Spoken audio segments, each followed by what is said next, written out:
So the first definition is elastic, okay, or elastic material.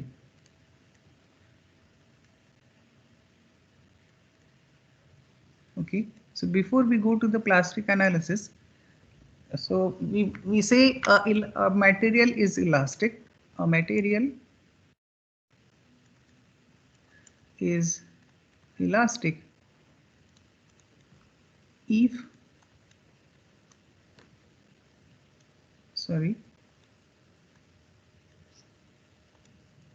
if it regains its shape after the force is removed, or we may also say that the material obeys Hooke's law. Now, what is Hooke's law? Who can say?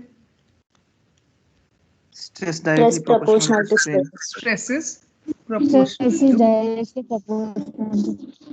yes. So according to Hooke's law, the stress, that is sigma is directly proportional to strain.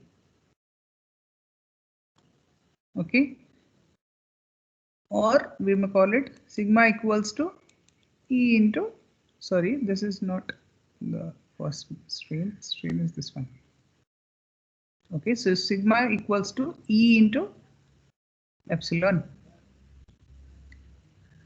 Okay, now almost all our structures previously they used to be designed using the elastic analysis. Okay, but in the year 1914, in year 1914, one person was there. Okay, his name is Dr. Gabor, Gabor, Kazinczy.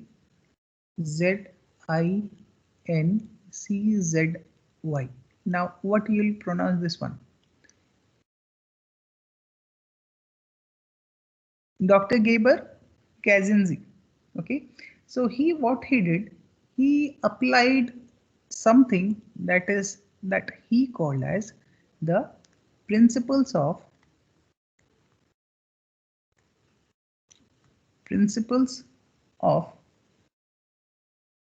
plasticity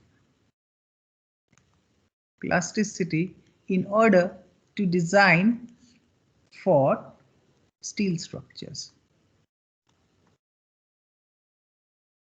Okay, so he used the principles of plasticity or the plastic design into account in order to design the steel structures. Okay, now what benefit he got? Okay, so basically okay, so all of us know this one. This is the generalized Hooke's law. Okay, so if we have, this is sigma, this is the strain, so it follows, so the stress and strain do follow a linear relationship. Okay, now in steel basically what happens, okay, so let us first draw the stress strain diagram for mild steel, okay, or stress strain curve. Let us first draw the stress strain curve. Stress strain curve for mild steel. Okay, I'm just showing you an example. What happens here? So I hope all of you are well aware with this one. So let me make you recall that concept once again. Okay, so here we have the stress that is sigma, and here we have the strain. Okay, now if you remember the stress strain curve, it goes like this. Okay, then it makes a moment shape here, then it goes like this. Am I correct? Am I correct? Yes, sir. Yes or no? Okay. Now, so okay. Well, so here, this, let us say this is the origin. Okay. We have a point this one. We have a point this one. We have a point this one. We have a point. I think this is another point. This is one more, and this is one more point. Okay, now who can tell what is the point A?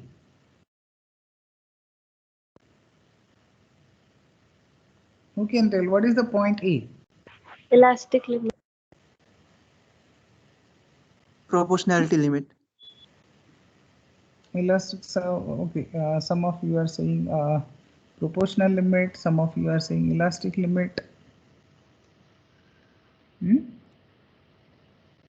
Okay, so this point A, this is not in the plastic theory. This is the stress strain curve for mild steel. Okay, now this point A is called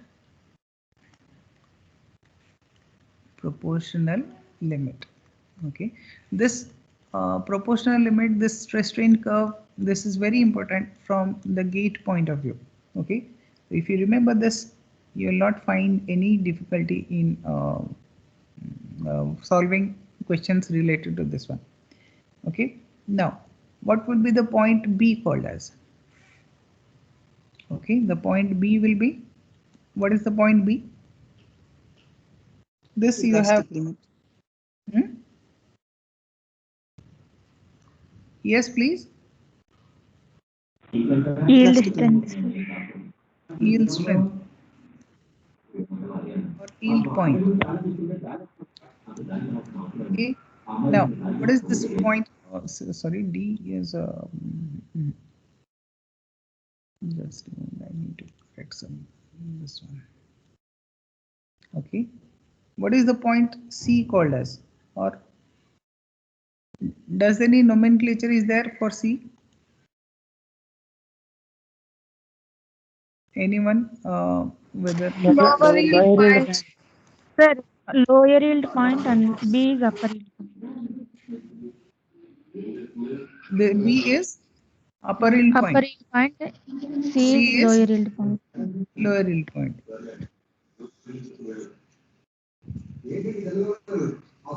Please mute the mic. Somebody is watching movies. Now, what is the point E? Ultimate stress point, sir. E is ultimate stress point. Ultimate. Okay. Now, what is F? Breaking point, sir. Fracture. Breaking Fracture or point. breaking Fractured point, sir. Fracture point. Yes.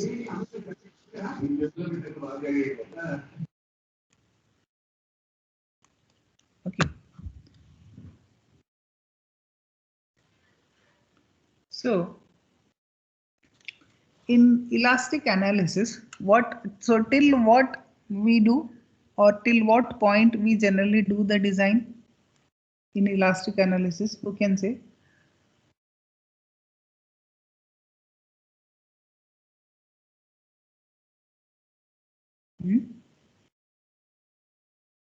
See, the stress is proportional to strain. Okay, so till this limit we are considering it. Okay, now, but when we apply the loads, the stress and strain, they do vary linearly. Okay, then at point B, the upper yield point is there. Next, at C, the lower yield point is there. If we still increase the load, it can go or it can withstand a load which will be equal to the ultimate stress. Okay, and after ultimate stress, again if we go on increasing the load, then again it will come and the specimen will break at the point F or at the junction F. Okay, so what we can do this, so whenever we go for the design, we generally go till the elastic limit. Okay, but if we design the indeterminate structures, indeterminate steel structures according to the plastic analysis, then or plastic design, if we do it according to plastic design, what we can do, we can design till until the yield stress. Yield stress is this one. Till this point, at least we can design it. Okay, because at this point, generally the hinges they are developed. Okay, we can means previously we are doing like this till this, now we can do it some more extra till this point. Okay, so here if we do that, then at these points the hinges will be developed. Okay, at supposes at sufficient number of points, so that the structure becomes a mechanism which undergoes excessive deformation, and that limit of load is called as, that limit of load we are terming it as the limit load or the plastic capacity.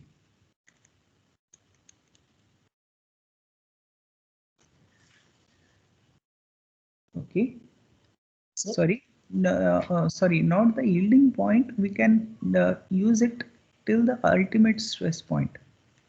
Okay, till the ultimate stress point we can use it.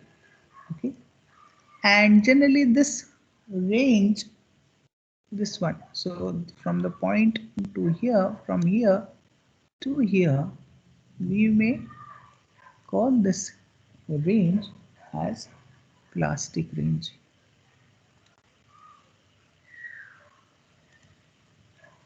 Okay, now this one to this one, what we call strain.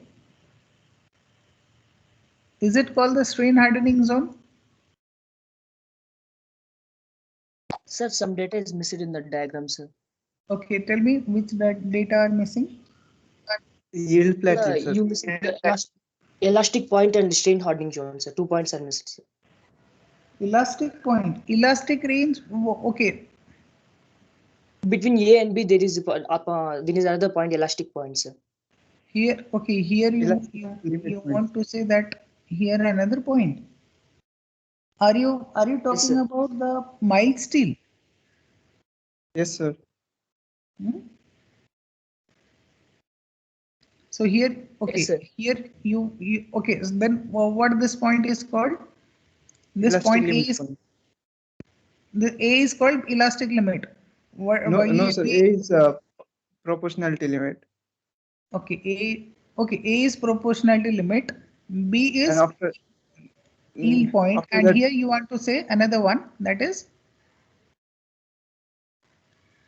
elastic limit. okay, Elastic point, sir.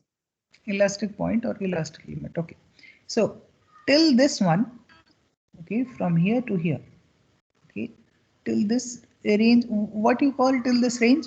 This one, Elastic zone. this is elastic zone.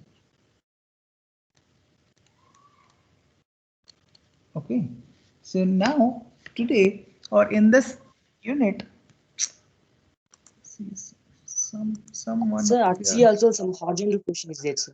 You missed that one. That one also. Yes. At 3 points. Somebody- Okay, we will see today. I'm just explaining this one. Okay, we'll definitely go deep into detail one when I will give you the notes for this one. Okay, tomorrow I will definitely be providing you the notes for this one. So in that you can go through the detail one. Okay. Now, before we proceed, so see, so just like the elastic bending and all, there is something that is called as the theory behind the plastic bending. Okay, so we generally call it as theory of plastic bending. Okay, now here there are certain assumptions to this one. Okay, now what are those assumptions? Okay, so the first assumption is the plane sections under bending. The plane sections under bending remains plane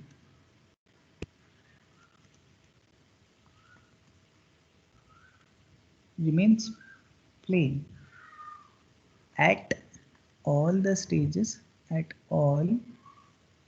the stages of bending. Okay, just like in the elastic bending theory.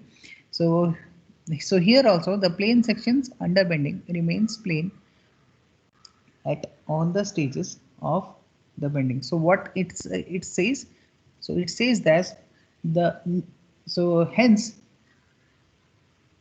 it is assumed hence it is assumed ESS hence it is assumed that the strains are proportional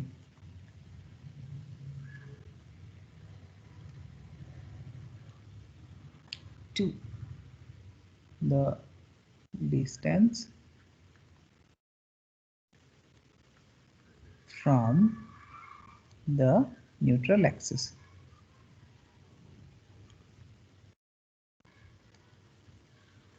Okay, so this is about the first point.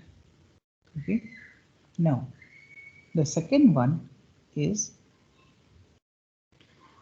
the stress strain relation. The stress strain relation the stress strain relation is idealized idealized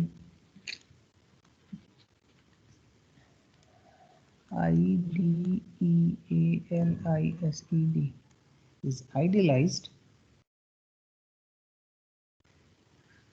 to consist of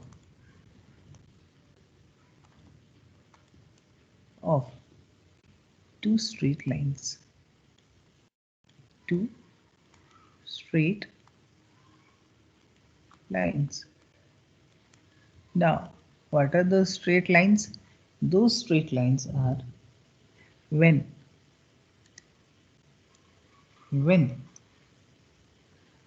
0 less than epsilon less than epsilon y, that is the yield strength, then sigma equals to epsilon y, sorry, not epsilon y, sigma equals to E into epsilon. This is according to the Hooke's law. And when epsilon equals to the yield strain, that is epsilon y, we have sigma equals to sigma y. Okay, so if we draw the idealized stress strain curve, the idealized stress strain curve will be like this. So based on those two assumptions, okay, so see, all total 5 assumptions are there. Okay, I am explaining for till these 2 points what are the assumptions. I am showing it now. Okay, so now if we say this is epsilon and this is stress, then so this will vary, or I'll use another coloring.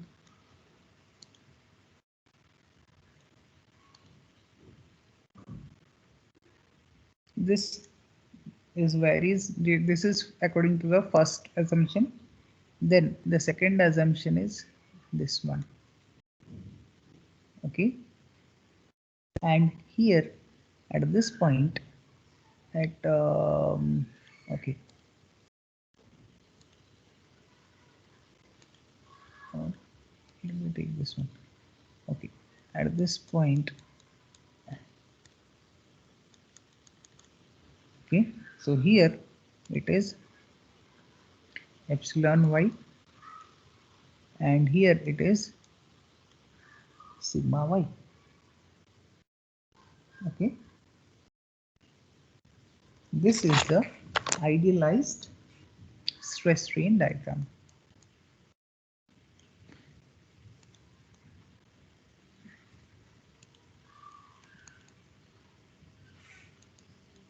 Idealized stress strain diagram.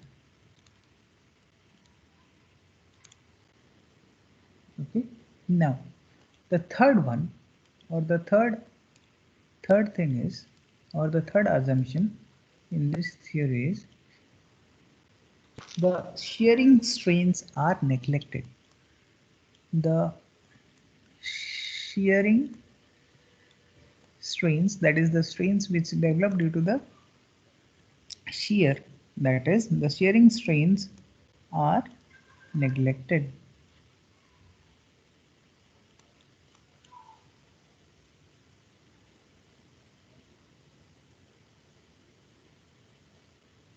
Okay, now the fourth assumption is, we have got the fourth assumption. The fourth assumption is the deformations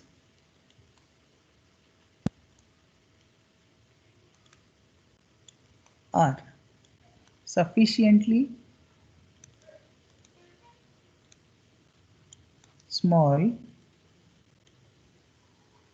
so that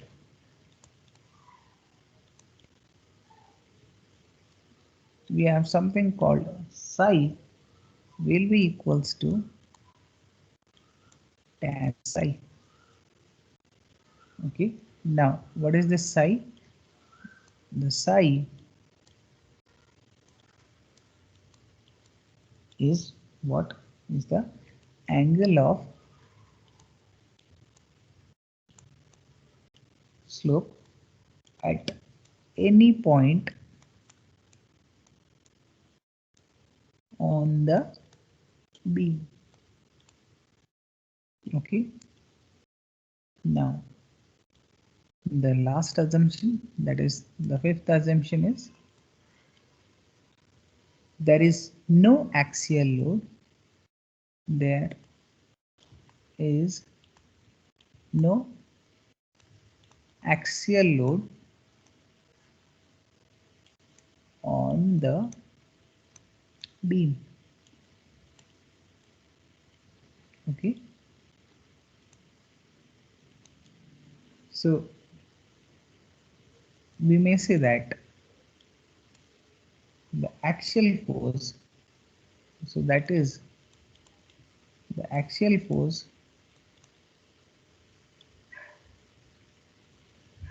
okay, or let us express this one in terms of the equations of equilibrium. Okay, so here we may write, thus the equations of equilibrium are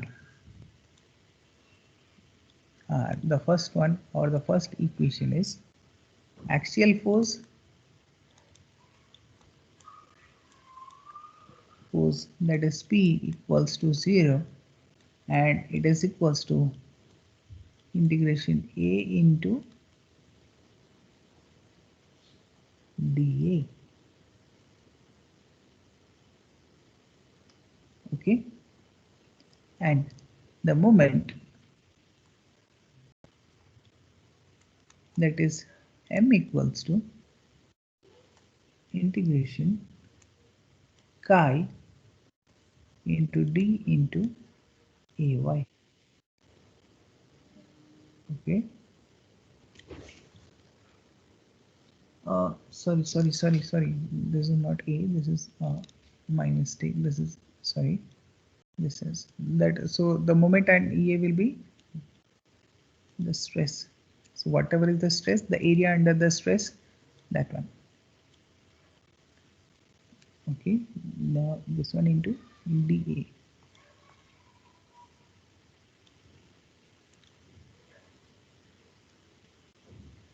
D into A into Y, and this one is, yeah,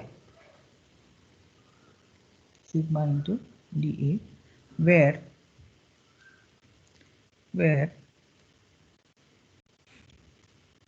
sigma equals to the stress at any distance, y from the neutral axis.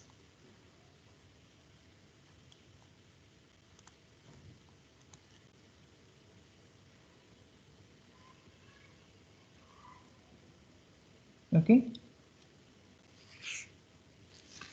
so this is about the assumptions of the theory of plastic bending. Okay,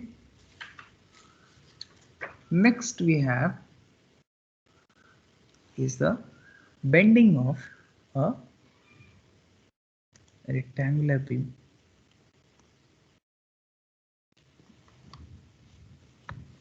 Okay, so the next okay, that this topic, if I start, it will okay, the moment curvature relationship, all those things are there. So if I start this one, it is not going to be finished within another 10 minutes. That is for sure. Yes, it will not finish within another 10 minutes. Okay, so the next part, that is the bending of the rectangular beam. That, okay, I'm putting the heading bending of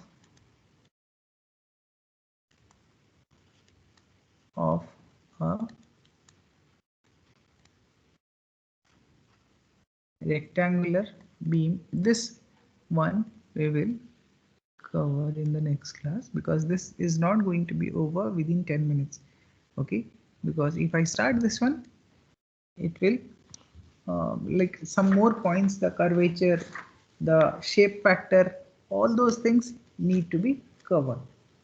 Okay, so this one, with this bending of a rectangular beam, we will do in the next class.